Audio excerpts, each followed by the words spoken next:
Bienvenue à tous sur Ticosé. Aujourd'hui, nous avons l'immense plaisir de recevoir une actrice extraordinaire, une figure emblématique du cinéma et du théâtre français, Firmin Richard. Colline Serrault lui offre son premier rôle en 1989, le rôle principal de la comédie dans le film Romuald et Juliette, aux côtés de Daniel Auteuil. Ce film a marqué le début de sa carrière à l'âge de 40 ans. Depuis, elle a enrichi le 7e art avec une filmographie impressionnante. 10 courts-métrages, 33 téléfilms, 34 longs-métrages et 10 apparitions au théâtre.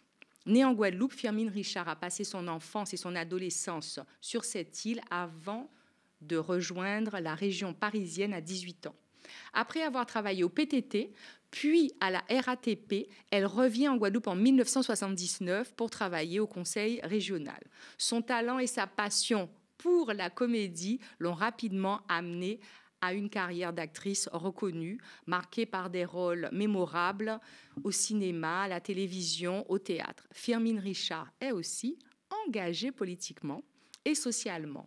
En 2008, elle est élue conseillère de Paris et déléguée aux relations interculturelles. Nous sommes ravis d'accueillir Firmin Richard. Merci Firmin d'avoir accepté l'invitation d'Anticosé. C'est un plaisir partagé. Alors Firmin, est-ce que durant cette conversation ou pour commencer cette conversation, je peux vous tutoyer ? Oh, tu peux, hein? Je peux. Ok. Alors, qu'est-ce qui vous amène dans ce rôle? Comment? Tu viens de dire que tu veux tutoyer. Ah oui. À chaque fois, je fais la même chose. À chaque fois, je dis, voilà, okay, je te tutoie. Oui. Comment tu rencontres Colline Serrault? Comment tu démarres ce premier film à 40 ans? Bon, alors, je dois dire que, pour moi, quelque part, je pense qu'il est écrit que je devais être dans le monde de l'audiovisuel parce que je travaillais au conseil régional de la Guadeloupe, comme tu l'as dit. J'étais reparti en 79 aux Antilles. Je travaillais à la région où je ne m'épanouissais pas tellement. Et pour une raison médicale, je devais me faire opérer de l'autosongeuse. Je suis revenue à Paris en 88. Et donc, j'ai rencontré Colline Serrault en 88. Bon, je vais te passer les détails de notre rencontre. Et le film, je l'ai fait en 89.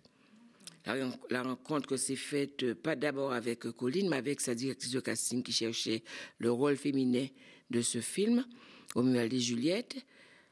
Après, je rencontre Colline, je repars aux Antilles, je repars en Guadeloupe, je demande un congé sans solde et je viens faire ce film en 88 et il est sorti en 89, Romuald et Juliette. Voilà. Donc, est-ce qu'après ce film, en fait, tu repars en Guadeloupe ou tu restes en région parisienne? J'avais demandé un congé sans solde à la région, donc je suis repartie. J'ai démissionné parce que je me suis rendu compte que, du moins, j'ai eu l'occasion quand même de voir le film et de voir l'élan des gens pour ce film-là. Donc, je suis repartie en Guadeloupe. Tu t'es dit, c'est parti, je vais faire ce que j'aime. Voilà, j'ai démissionné.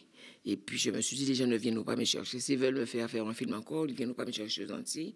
Autant être à Paris. Et donc, je me suis installée à Paris. D'autant que ma mère vivait en région parisienne. Donc, je n'ai pas eu de mal à m'installer ici. Et donc, avant, je veux dire, de faire ce premier film, est-ce que tu faisais du théâtre? Est-ce que tu prenais des cours? Est-ce que tu t'étais intéressée Enfin, voilà, est-ce que ton intérêt a commencé comment, en fait? Non, j'ai jamais... Bon, j'étais dans le théâtre depuis très longtemps, puisque, comme tu dis, j'ai fait PTT, RATP et... après, je suis rentrée dans le théâtre. J'ai fait beaucoup d'entreprises en tant que comptable d'entreprise. J'avais fait un stage à la FPA pour sortir du métro. Je ne l'ai pas passé toute ma vie sur le tunnel. Donc, je me suis retrouvée à travailler dans le théâtre et je n'avais pas du tout fait, à part ce que j'avais fait quand j'étais gamine. Quand j'étais au lycée Carnot, on a pu faire des pièces comme cela. C'était même pas au lycée Carnot, c'était comme j'étais à la SS, la solidarité scolaire, et nous avions des après-midi créatifs. Et là, j'ai eu l'occasion de faire un peu de théâtre avec Bernard Lamitié, tu vois, des gens de ce genre, par exemple.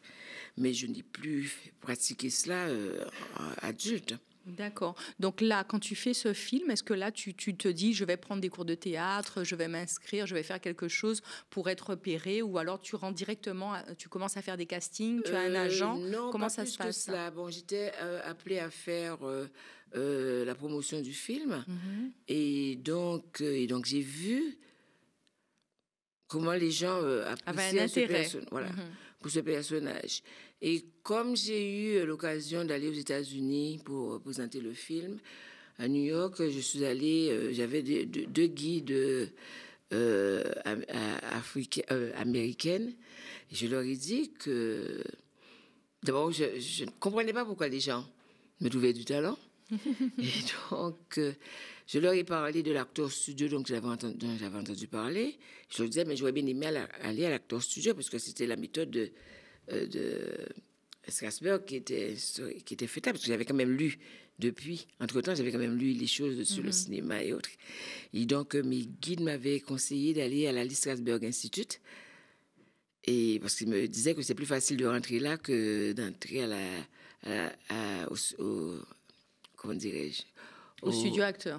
à l'Actor D'accord. Studio. Actor Studio, Ouais. d'accord. Et c'est ce que j'ai fait. Donc, ils m'ont emmené là. J'ai rencontré Anna Strasberg, la dernière femme de Lee Strasberg. Je lui ai raconté mon histoire avec mon anglais scolaire. Et puis, elle m'a donné un dossier. Et je suis revenue en France. Je suis allée au ministère des Affaires étrangères.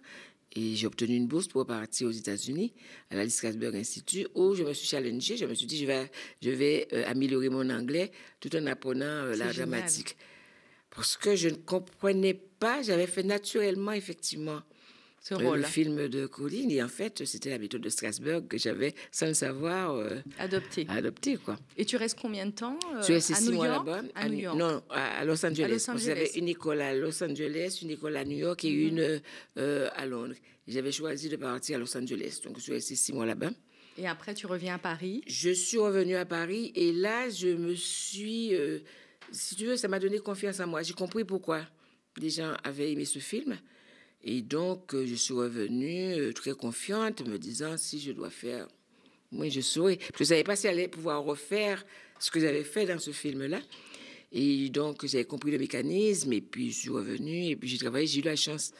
Mon premier grand rôle, ça a été au théâtre, où j'ai joué Roberto Zucco, avec une pléiade de grands comédiens et comédiennes de théâtre, tels que Myriam Boyer, Christiane Coendi, tu vois, des gens de ce genre, Hélène Surgère et autres. Et après, les rôles au cinéma sont arrivés, se sont enchaînés. Pas très régulièrement, j'ai pas toujours travaillé. Enfin, j'ai travaillé régulièrement, mais pas que dans le cinéma. C'est-à-dire que tu as fait cinéma, enfin, tu as été aussi sur les planches, donc tu as fait du théâtre, tu as fait aussi des séries. Hein. Oui. Et là, d'ailleurs, tu es en plein tournage. Là, en ce moment, je suis sur la série que réalise Lucien Jean-Baptiste pour TF1. Avec qui tu avais fait déjà Première Étoile. Voilà. C'est notre 5e participation ensemble. Génial. Je fais toujours sa mère. Donc, la première étoile, 2e étoile, Dieu merci. Qu'est-ce qu'on a fait encore? L'autre film qui va sortir bientôt. Et maintenant, on fait quoi? Il va sortir au mois d'octobre. Et puis là, je fais cette série avec lui. Donc, c'est une alliance qui fonctionne très bien. Eh bien, oui. Ah, c'est génial. Je suis sa mère de cinéma. Tu as aussi fait une comédie musicale. Tu as aussi participé à une comédie musicale. Ouais. Et puis, là, actuellement, tu es sur une pièce de théâtre, Olympe. Oui. Olympe. Là, je vais partir, effectivement, cet été au Festival d'Avignon. Je serai là, je vais jouer du 5 au 21 juillet. Une pièce créée, parce qu'en fait, je fais plus je suis plus au cinéma, à la télé, qu'au théâtre. Et j'avais envie de faire un seul en scène. Donc, je l'avais initié il y a quelque temps avant le Covid. J'ai commencé à travailler une pièce avec Claire Jazz. Et puis, où je parlais de moi. C'était mon histoire, selon mon histoire vraie, voilà. Et puis, le Covid est passé par là, j'ai plus envie de parler de moi, mais j'avais toujours cette envie d'être seule en scène. Donc, l'occasion m'a été donnée par Edmoni Crater, qui est un percussionniste qui vit à Montauban, qui enseignait au conservatoire de Montauban, à qui on avait laissé carte blanche pour faire un festival. Et à la première édition, il avait demandé, c'était Chantal Loyal qui était la marraine. Deuxième édition, ça a été Lina Blou. Et pour la troisième édition, il me demandait d'en être la marraine. Et en me parlant de Montauban, il me dit que c'était la ville natale d'Olympe de Gouges. Olympe de Gouges, ça fait tilt dans ma tête tout de suite. Je dis Olympe de Gouges, mais je connaissais l'Olympe de Gouges, la déclaration de la femme et de la citoyenne. Et je lui dis, mais je vais parler d'Olympe de Gouges. Et finalement, quand je vois la déclaration, c'est juste une série d'articles. Et je me dis, mais il y a un travail à faire autour d'Olympe de Gouges. Et donc, je lui dis, je vais demander à Franck Salin de m'écrire une pièce autour d'Olympe de Gouges. Et il trouve que c'est une bonne idée. Il en parle à Franck. Moi aussi, j'en parle à Franck. Et tout de suite, voilà, il dit oui, il trouve l'idée intéressante. Et d'après les écrits et l'œuvre d'Olympe de Gouges, il m'a écrit une très, très belle pièce qui s'appelle Olympe, qui dure 1h10. Donc, je suis accompagnée de 2 musiciens, Edmoni Crater et une violoniste. Et Edmoni a créé une musique pour cette pièce. La pièce, à partir de la musique du Chevalier de Saint-Georges et du Cap. Waouh, c'est génial. Très, très belle pièce. Vraiment. Donc, vous avez joué Olympe déjà aux Antilles? Alors non, nous l'avons créé, en fait, c'est d'abord le théâtre Olympe de Gouges qui a décidé de nous produire quand on lui a parlé de... À Montauban. À Montauban. Quand Edmoni a parlé de cette pièce au théâtre Olympe de Gouges, tout de suite la directrice a été d'accord pour produire la pièce. Et la scène nationale de la Guadeloupe est entrée aussi dans la boucle, a coproduit, si bien que nous sommes partis 2 semaines à la scène nationale et nous l'avons en Guadeloupe. Et nous l'avons finalisé au théâtre Olympe de Gouges, où j'ai fait 2 représentations, une représentation pour les scolaires et une pour le tout public. Et c'était vraiment très, très, très Donc, bien. vous avez joué à Montauban. À Montauban. Et là, vous allez jouer... Nous allons jouer au théâtre de la Chapelle du Verbe incarné, ou le Thomas, théâtre d'outre-mer en Avignon. Donc, vous serez à Avignon, de quelle date à quelle date? Nous jouons du 5 au 21 juillet. Du 5 au Je vais arriver en Avignon, le 1er juillet. Franck part le 28. J'arrive le 1er. Il va y avoir le filage avec toutes les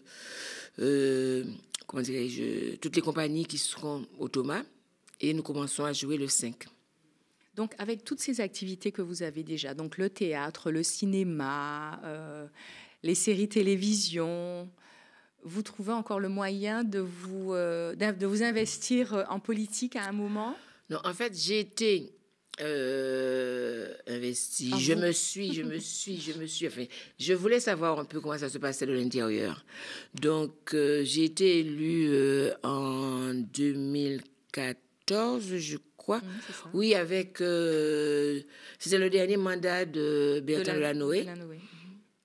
Et donc, j'ai été élue dans le 19e, comme Roger Madec avait été élu au premier tour. J'étais très bien placée, j'étais 7e ou 8e socialiste. Donc, j'étais conseillère de Paris pendant cette mandature. Et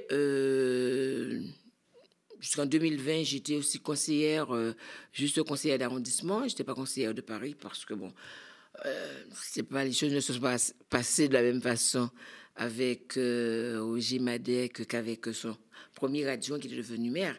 Parce que comme il ne voulait pas de cumul de mandat, Roger Madec avait laissé la place à son premier adjoint, François Dagneau, qui n'a pas été élu comme Roger Madec. Donc j'étais 10e, je crois, sur la liste. Je n'étais pas conseillère de Paris, j'étais juste conseillère d'arrondissement. Mais je crois que j'avais déjà fait le tour. En ayant fait 2 mandats, j'ai fait le tour de la politique. J'étais effectivement, je suis une femme de gauche. J'étais...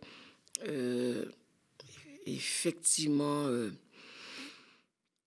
assez intéressée pour savoir comment ça se passait de l'intérieur. À l'intérieur, mais je me suis rendu compte que ce n'est pas toujours... Évident. C'est pas toujours évident. Il faut faire beaucoup de compromis. Il faut se rendre compte que je me suis rendu compte qu'à droite ou à droite ou à gauche, les choses se faisaient de la même façon. J'avais beaucoup de prêtés pour un rendu, souvent, des choses qui ne me plaisaient pas vraiment. Ouais. Qui fait que je m'abstenais souvent à certains moments parce que je trouvais des choses pas claires. Et quand tu es dans un parti, on te demande de suivre la discipline du parti. C'est terrible. Hein? Alors moi, je m'abstenais souvent parce que je n'étais pas d'accord, mais c'est la majorité qui primait, donc... et tu ne peux pas changer. Tu ne peux pas changer les choses. Ouais. Oui, quand terrible. On est dans un parti, on suit, et puis on fait, et puis on se tait. On te dit, ben ouais, hein. Comment il y avait un adage où on disait... Alors, je ne sais plus, mais il y avait un truc où tu suis ou tu t'en vas, quoi. Si tu n'es pas d'accord, tu t'en vas, quoi. C'est terrible. Et socialement, alors j'ai su qu'à un moment, vous aviez tu permis... me disais Ah oui, oui. Alors, je te permets toujours de dire Donc, socialement, vous êtes aussi engagé auprès des cuisinières. Ce sont les cuisinières de la Guadeloupe que tu avais fait venir ici, oui, avec tes propres fonds. Tout à fait. Pourquoi tu as eu envie de faire venir les cuisinières? Quelle importance ont les cuisinières en Guadeloupe? Pourquoi tu les as fait venir à Paris? Non, mais c'est un pan de notre patrimoine. Donc, j'avais voulu... et c'est vrai, c'est une association qui a plus de 100 ans maintenant. À l'époque, quand je les ai fait venir, c'est parce que je voulais partager cela avec le monde, parisien. Avec les Parisiens. Ouais, parce que, et leur raconter l'histoire de ces femmes. Voilà, qu'elles se racontent vraiment. Et donc, oui, j'avais à l'époque fait venir... sur mes propres fonds. J'avais eu quand même un peu d'argent de la mairie de Paris et je les avais fait venir. Elles étaient combien? Elles étaient nombreuses. Hein. Il y avait 60, parce que c'est une association qui compte plus de 250 membres, mais il y avait 60 cuisinières, autant que je me souvienne, et 10 femmes du groupe Femmes Kika. Femmes Kika. Et pourquoi quelle est l'importance de ces femmes, de ces cuisinières dans la vie de tous les jours, dans le quotidien, en Guadeloupe? Pourquoi c'était si important pour toi de les faire venir? C'est quoi leur rôle à ces cuisinières? De toute façon, ce sont des femmes, ce sont des guerrières, ce sont des femmes, pour la plupart, de conditions modestes. L'association a été créée parce qu'au départ, il y a plus de 100 ans, elles ont voulu se grouper pour l'entraide, pour faire une entraide, pour être mieux enterrées, pour leur enterrement, des trucs de ce genre.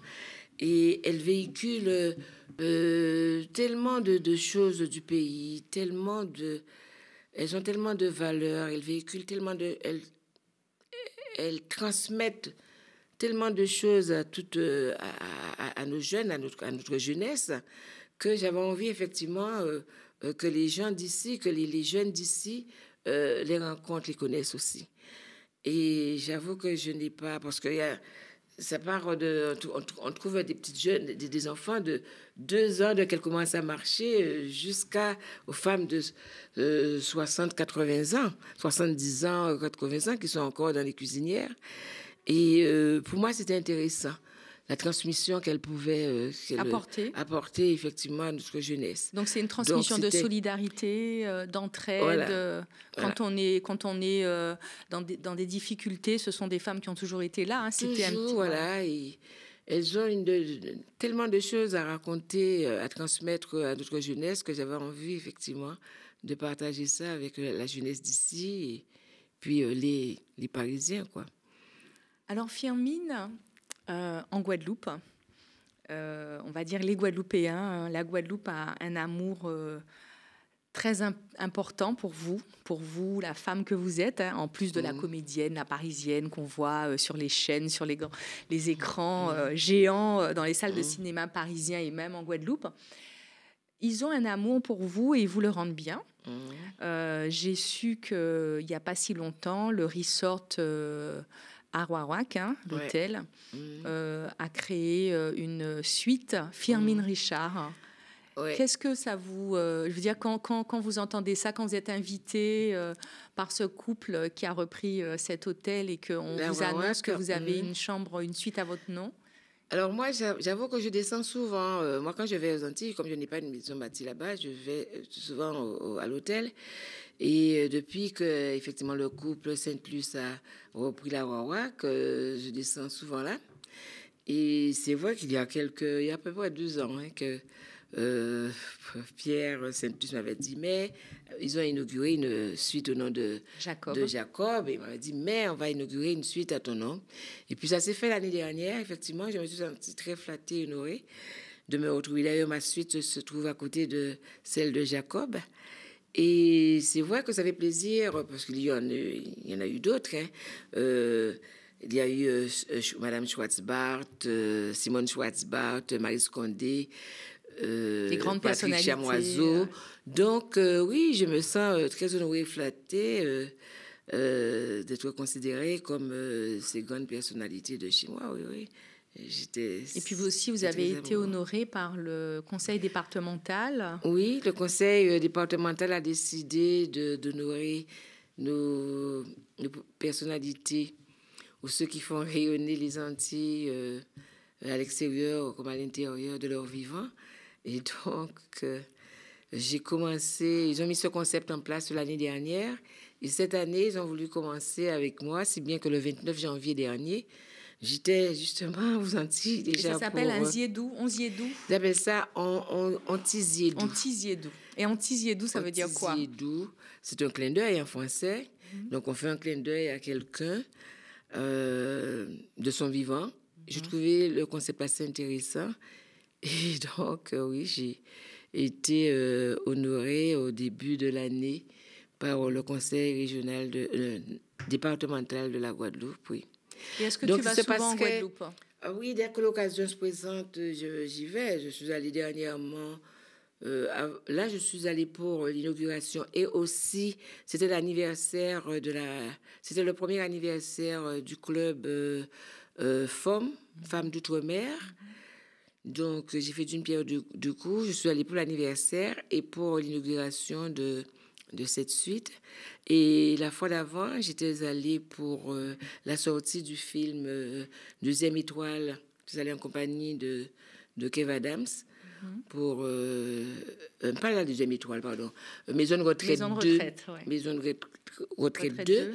Nous étions pour Maison de retraite 1, le premier volet. Donc, on y est retourné pour Maison de retraite 2. Donc, cette année, je suis déjà repartie 3 fois aux Antilles. C'est toujours de courts séjours, mais toujours tellement plaisant. Ça me permet de prendre quelques bains de mer. Alors, où tu prends ton énergie? Parce que tu es actrice, tu fais aussi de la comédie, mais je te vois très souvent dans des événements, on va dire, culturels, on va dire, afro-caribéens, parisiens, ou même en région parisienne et même dans d'autres villes. Tu es toujours présente, tu soutiens des petites associations. Oui, mais si je ne le fais pas, comme j'ai une petite notoriété, entre guillemets, je pense que c'est mon rôle de participer à tous ces événements qui parlent de ma culture. Donc, quand on me demande, je suis disponible et j'accepte volontiers. Et puis là, par exemple, je suis très contente de pouvoir, parce que je vais partir... je dois partir dans un festival la semaine prochaine parce que j'ai un film qui va être présenté dans un festival au Cap d'Agde. Le film est présenté le 22, donc je pourrais assister à une projection qui a lieu le 20 au Sénat. La fin des surettes. Non, la saison. La saison des surettes est terminée. De Barbara. Olivier Zandronis, voilà. Qui passe au Sénat. Ça passe au Sénat. Voilà. Et donc, au départ, je devais être là-bas le 20. Puis finalement, comme je me suis rendu compte que le film passait le 22, j'ai dit, bon, je vais arriver le 21, donc je vais pouvoir assister à cette projection.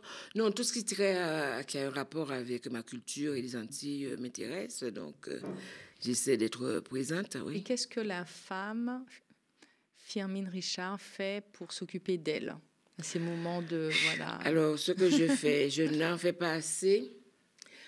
Je n'en fais peut-être pas assez. Je devrais faire un peu plus de sport. Je n'en fais pas beaucoup. Mais qu'est-ce que tu aimes faire?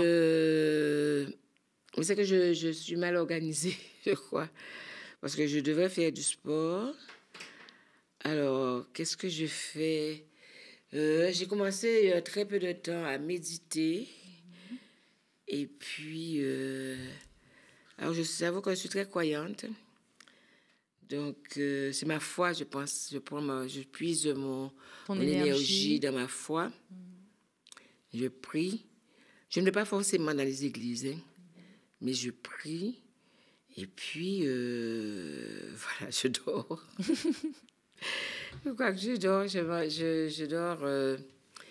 Je vais me coucher toujours très tard et je dors beaucoup très tard aussi. Je me lève très tard.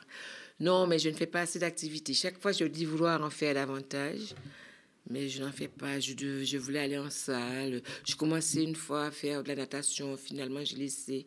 Et tu aimes cuisiner? Hein? Tu aimes cuisiner?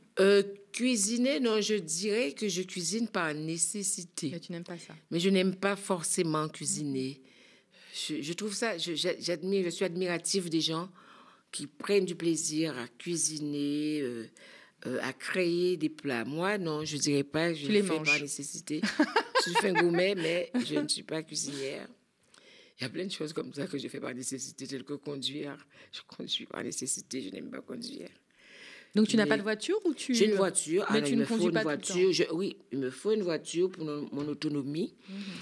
J'ai du place de parking, donc ma voiture est là, mais même faire 100 km en voiture, ça me paraît déjà trop.